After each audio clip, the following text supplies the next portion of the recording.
You, Bryn. All right, so we are very fortunate to have Gloria Holland back with us today. She came, it was last November or so. Maybe January. It was snowing. January, that's right, that was the day it was snowing. Yes, maybe it was just earlier this year. So thank you for coming back. Gloria is a member of the UU Congregation of Salem since 2007. She also, since 2021, has been a member of their Homilist Storytellers team, which that sounds amazing that you all have that. So thank you for coming back, and I will turn it over to you. Okay. But I have to stay up here to say some things. I need to be on that side. Okay. Before I start, I just want to say the music selections this morning are so perfect for this particular talk. Okay. Thank you, Bryn. So, let's see if I can get this on. Superman, Pete Seeger, Rod Sterling, Frank Lloyd Wright, Linus Pauling, Charles Dickens, P.T. Barnum, E.E. Cummings, and Ralph Waldo Emerson. and yes, Christopher Reeve, also known as Superman. Thank you. So these are only a few of the very famous men in American history who were either born into or became Unitarians or Universalists. I originally wrote this talk for Women's History Month in March, but I personally feel that women should be celebrated every month. So let's let the men take their bow while we explore the successes of a few women in history. Now, at the end of this service, I will share with you the list of women I'm talking about, so you don't have to take notes, and it will look like this, and I will let you have this page. When I was a child growing up here in the Willamette Valley, my family adhered to the precepts of Christian Science. My grandmother earned her living as a very well-regarded Christian Science practitioner, a healer who prayed for a better understanding of God's universe, and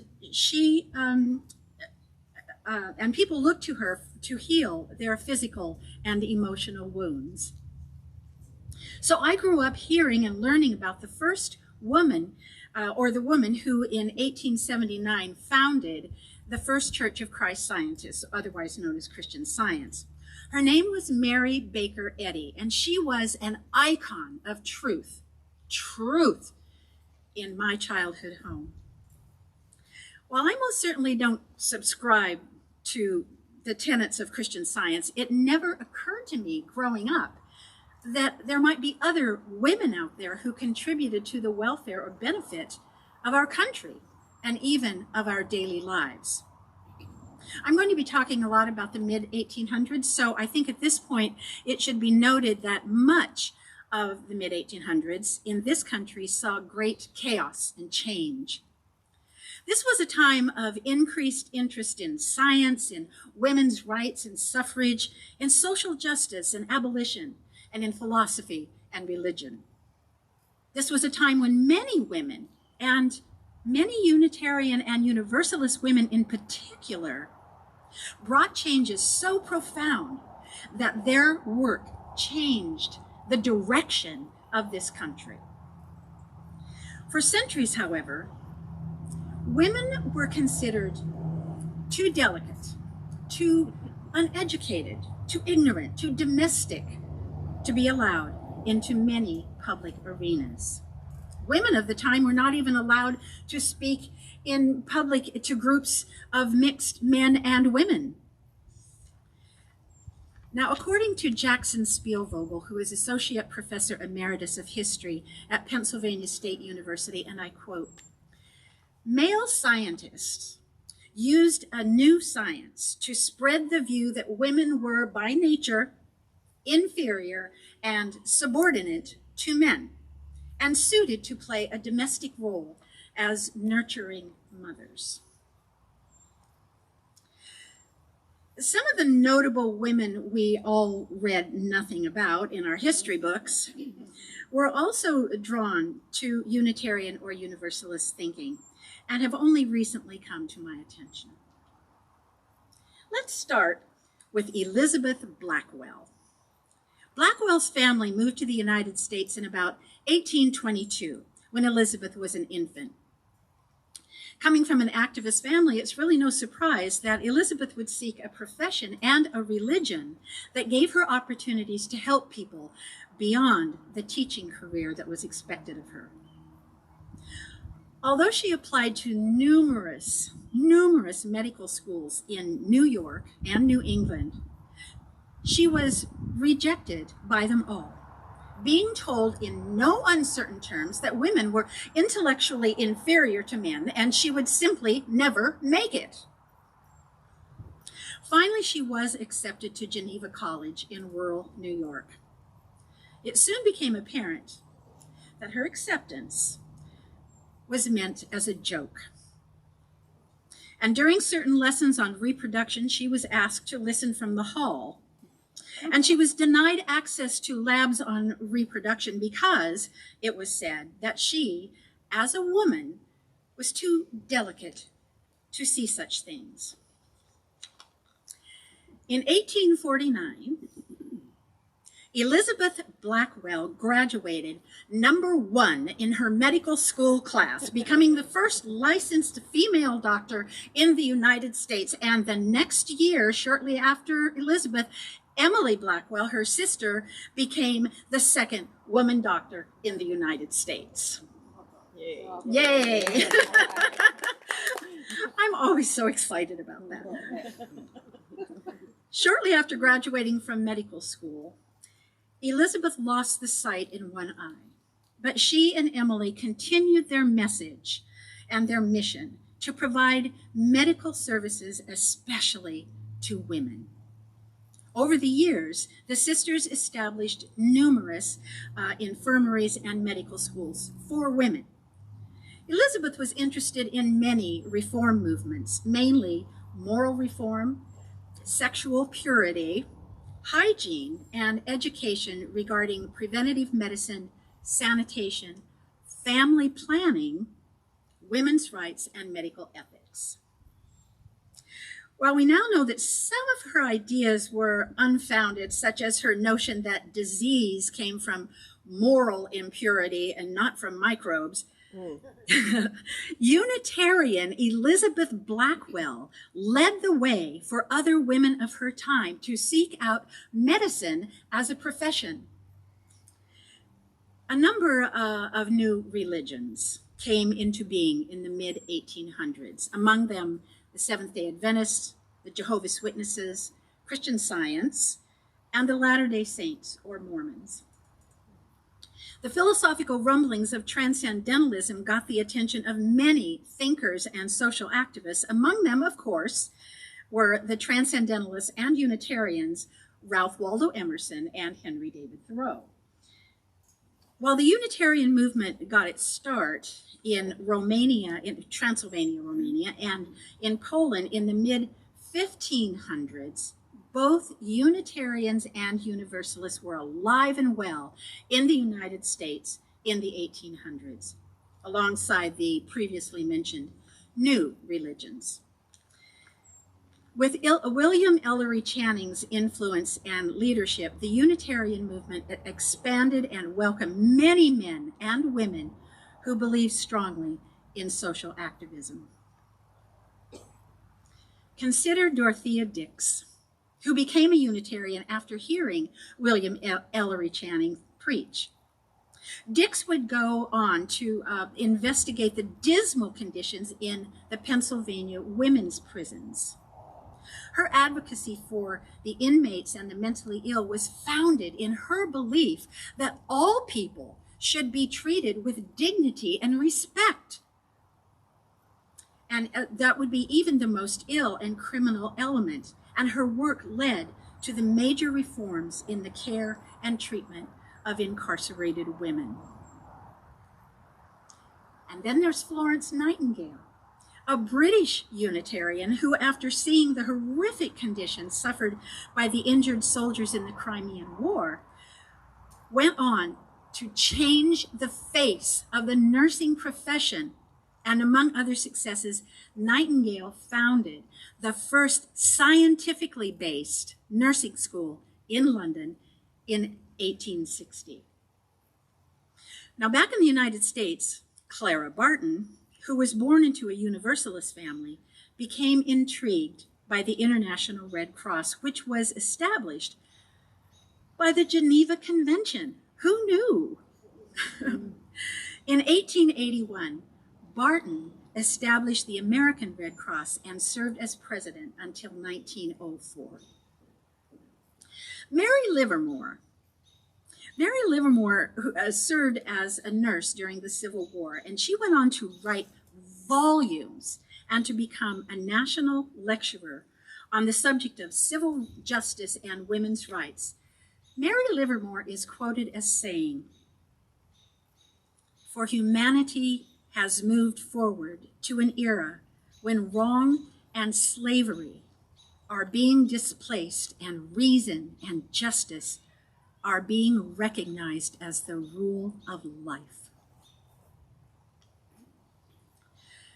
Jane Addams, creator of Hull House in Chicago, worked on legislation to create juvenile courts, to limit working hours for women, and require school attendance. Addams was a founding member of the American Civil Liberties Union and the first woman in America to receive the Nobel Peace Prize. Two Universalist women who changed the role of women in America were Judith Sargent Murray and Olympia Brown. In the 1780s, Judith Sargent Murray, a staunch feminist, advocated for women's rights, especially to become ministers, opening the door for women to take leadership roles in the Universalist Church. Judith Sargent Murray, one of the founders of the American Universalist Church, wrote, among other things, an essay called On the Equality of the Sexes, which is looked to even today by progressive-minded activists. In her essay, Murray states, "Our souls are by nature equal to yours. The same breath of God animates, enlivens, and invigorates us, and that we are not fallen lower than yourselves." Also an ardent suffragist, Olympia Brown became the first woman in the United States to be ordained into the ministry by the National Universalist denomination. This was in 1863. Olympia Brown opened the door for women across America to take leadership roles in many American churches. I think many of us are somewhat aware that the women's suffrage movement began at the Seneca Falls Convention in New York in 1848 and ended in 1920 with the passage of the 19th Amendment. Now, the word suffrage does not mean to suffer, but rather suffrage means the right to vote. The struggle to get women the right to vote took 72 years, and the dedication of thousands and maybe tens of thousands of American women. And we refer to this right to vote struggle as the suffrage movement. Elizabeth Cady Stanton changed the course of American history when she delivered her Declaration of Sentiment speech at the Seneca Falls Convention, laying the foundation for the suffrage movement to follow. Now, while Stanton did not identify specifically as a Unitarian, she worked and lived closely with others whose names you may recognize. Unitarian Susan B. Anthony became the face of the early suffrage movement as she and Elizabeth Cady Stanton worked tirelessly as a team to spread the message of women's rights across the land. Both Anthony and Stanton worked with our own Unitarian, Abigail Scott Duniway, who devoted over 40 years to the cause of women's rights, much of that time spent right here in the Willamette Valley. And I will tell you that Abigail Scott Duniway lived here in McMinnville. There's a school named after her. She also lived in Salem, right over the hill from where I'm currently living. She lived in Albany and she lived in Portland, among other places. And two of her great-granddaughters are members of the UU congregation in Salem, and we're just really, really proud of that. Many of the women in the suffrage movement also became noted for their work in other fields of social justice. Lucy Stone, outspoken suffragist, abolitionist, feminist, and Unitarian, became known as the first woman to keep her own name after getting married. And what a scandal that was. After the 72-year struggle to gain suffrage, Unitarian Carrie Chapman Catt spoke successfully before the United States Congress, a body that included one woman, with a plea to honor women with the passage of the amendment that would finally codify women's suffrage. Catt had served as president of the National American Women's Suffrage Association, which was to turn into the League of Women Voters, which Unitarian Carrie Chapman Catt founded. During the Civil War, Unitarian Julia Ward Howe, a fairly well-known poet, feminist, anti-slavery activist, and many other things, she was asked to write a poem that would be sung to the tune of John Brown's Body. The words to the Battle Hymn of the Republic, remember that, mine eyes have seen the coming of the Lord, glory of the coming of the Lord, whatever it is. Anyway, the words came to her in the middle of the night when she awoke with the lyrics simply swimming in her head. Her song became immediately popular among the Union troops and is sung often today. Later in 1870, with the scourge of the Civil War still being felt, Julia Ward Howe wrote and delivered a proclamation for a Mother's Peace Day, which read in part, "Our sons shall not be taken from us to unlearn all that we have been able to teach them of charity, mercy, and patience. We women of one country will be too tender of those of another country to allow our sons to be trained to injure theirs." In 1914, President Woodrow Wilson officially recognized Mother's Day as a national holiday. And of course, we must not forget Unitarian Louisa May Alcott, who gave us Little Women. I had never heard the name Maria Mitchell until I began doing research for this presentation. Maria Mitchell was a naturalist, an educator. She taught at Vassar College, and an astronomer. In 1847, she discovered a comet that became known as Miss Mitchell's Comet. Why not? After which she became internationally renowned for her work in astronomy.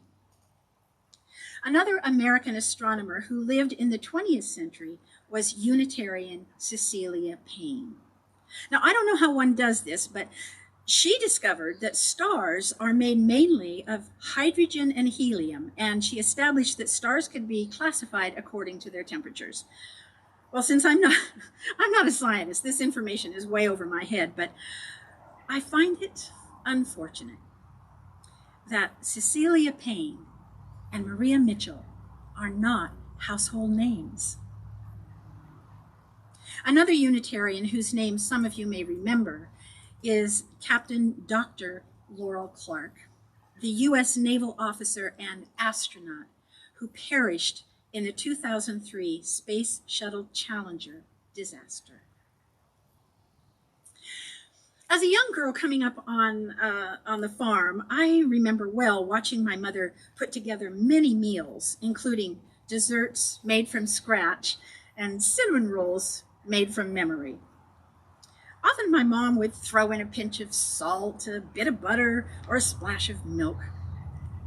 This technique and measurement was standard practice in most kitchens when my mom was learning to cook from her mother. However, in the late 1800s, a Unitarian named Fanny Farmer published cookbooks that introduced American cooks to the science of cooking, including the use of standardized measurements such as cups and half cups and tablespoons and teaspoons and so forth. Fanny Farmer wrote extensively about the necessity for a sanitary working space, the importance of good, balanced nutrition, and tips for good housekeeping and safe canning and drying of fruits and veggies. Fanny Farmer's later cookbook contained over 30 pages on preparing food for diabetics, and this was in the late 1800s. After gaining a reputation that some might say would equal Julia Child's, Fanny Farmer, who had not graduated from high school due to an illness, would go on to lecture at Harvard Medical School, and she taught doctors and nurses the scientific importance of preparing nutritious, appealing meals for the sick and convalescing. It's been well over 100 years since Fanny Farmer's cookbooks were first published, and they're still available today.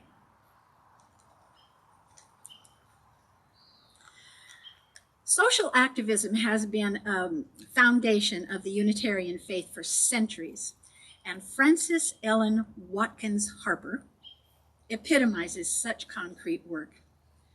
Born free in 1825, Harper was the first American woman to be a published author in the United States. Called the mother of African American journalism, this very active Unitarian fought through her writings for abolition, prohibition, and suffrage. Another African American Unitarian, Fannie Berrier Williams, was a suffragist and one of the founders of the NAACP. The Black activist Margaret Moseley served on the board of the Civil Liberties Union of Massachusetts and was a leader in the anti-McCarthyism movement of the 1950s. Many of us recognize the name Reverend James Reeb, the white Unitarian minister from Boston who walked across the Edmund Pettus Bridge in Selma, Alabama with Dr. Martin Luther King. Reverend Reeb, along with two other activist men, were leaving a restaurant after dinner when they were attacked by a group of white supremacists. Unitarian Reverend Reeb was killed, and the attackers were set free. A few days later, Viola Liuzzo, a white Unitarian activist and the mother of 5 from Detroit, was transporting a Black man from Selma to the airport when she was killed by the Ku Klux Klan. Although honored at the time as a martyr, her name has almost been lost to history. One woman who simply cannot be forgotten in this list of memorable Unitarians is Anne Dunham, an incredible woman with many notable accomplishments in her own right. This Unitarian, who unfortunately died in 1995, did not live to learn of perhaps her greatest accomplishment. Unitarian Anne Dunham was the mother of our President Barack Obama. And last, we must honor a woman who has worked closely with many UUs over the years and was ordained a UU minister in her young adult life. Carolyn McDade has blessed us with the hymns we are singing today. Spirit of Life, Come Sing a Song with Me, and We'll Build a Land. While UU congregations across the land know and love these songs, the International Partner Church Council adopted Spirit of Life as its council theme song.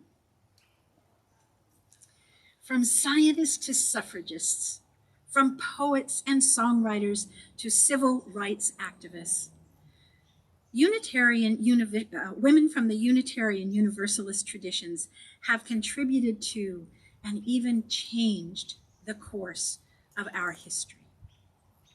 As we go out today, let us remember these names and honor these contributions.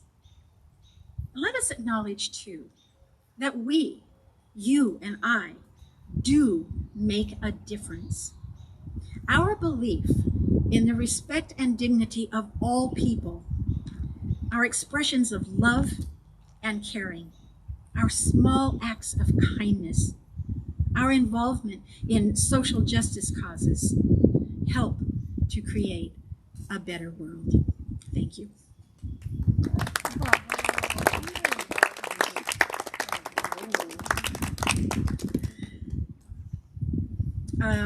Let's take just a moment to reflect on these notable women who have given so much of themselves to help improve our world. And consider, too, what you have done in the span of your lifetime to bring joy and love and hope to others.